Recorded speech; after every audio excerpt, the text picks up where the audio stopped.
I am pleased to be joined now by the director of the film we just saw, Shelter, Rick Roman Waugh. Let's give him a round of applause, everybody.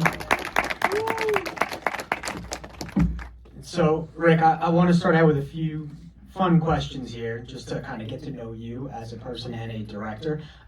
What do you think would surprise people about being a director? How labor intensive it is. It's a lot of hours, but if you wake up every morning and love what you do, then it's worth it. And also, I grew up in this business, and one of my favorite part of it is about the families you make with everybody you work with, and some of them are here tonight. And it's my other part that I love. That you're all digging in, and I'm not a soundstage person. I can't stand them. Like everybody falls asleep. So I like shooting out on real locations. So then it means you're in the inclement weather.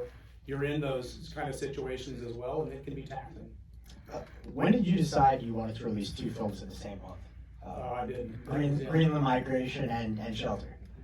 Yeah, sometimes it just happens that way. Greenland Migration was a much longer process. There was a lot of visual effects and so forth. Then we live in a world today where the release calendar is really difficult.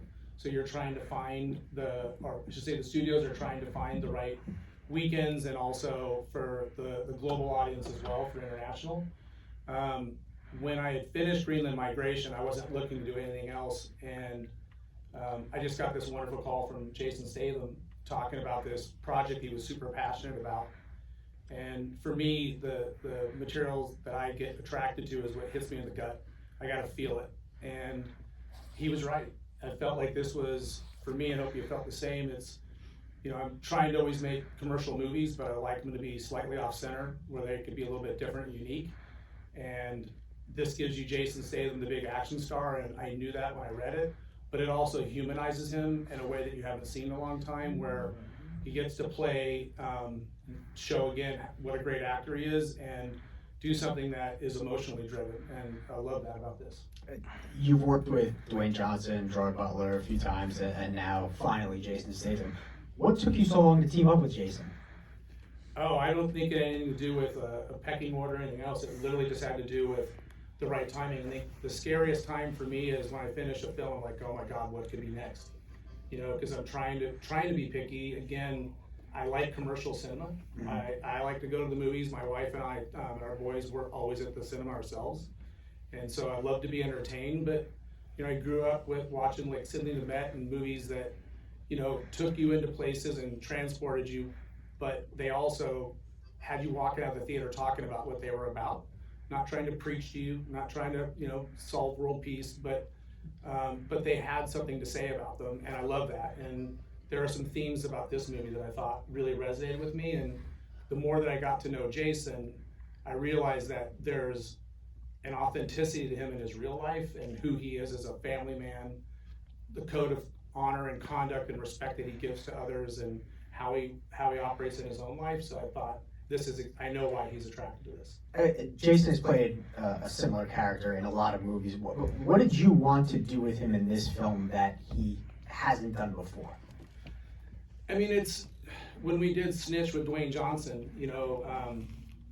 that was a learning lesson for me, because I'm really proud of that movie, and I think a lot of people really dug it. But again, it maybe took him a little bit further out of his wheelhouse than people wanted at that time.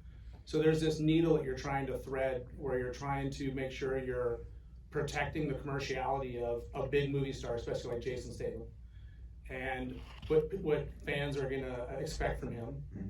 And a lot of times what people don't realize is that that's the material that he's normally gonna get, right? You get what you're known for. When I was coming out of stunts, I got everything that was bigger, faster, more expensive. That's just the nature of the beast of who people want, or where people want to put you. So I think he knows his brand, and what was great about this project was that you get your cake and eat it too, and he gets his cake and eat it too as an actor. He gets to keep his fan base entertained, which I hope you were, and then at the same time, he gets to show a different side of him and do something different. What do you think he doesn't get enough credit for as an actor? His authenticity, because I think that when I like that we're coming on the other side of the bell curve for me, where a lot of the projects that I did, even when I was in stunts, we did it all for real, and so the action looked real because it was real. And then visual effects came around, and there were some people like James Cameron who was just killing it because they were still doing all the action real and using visual effects to enhance. And then we got into the age where everybody here knows it, everything just got completely fake, right? Everybody relied on visual effects to do the action for them, and that was a huge mistake. And I feel like we're finally getting back to doing things authentic and grounded and real, but we're also getting out of the 10-foot tall, bulletproof, impervious to pain heroes and getting back to everyday people, heroes that are flawed, that have vulnerabilities. And I also love that for Jason in this movie with Michael Mason.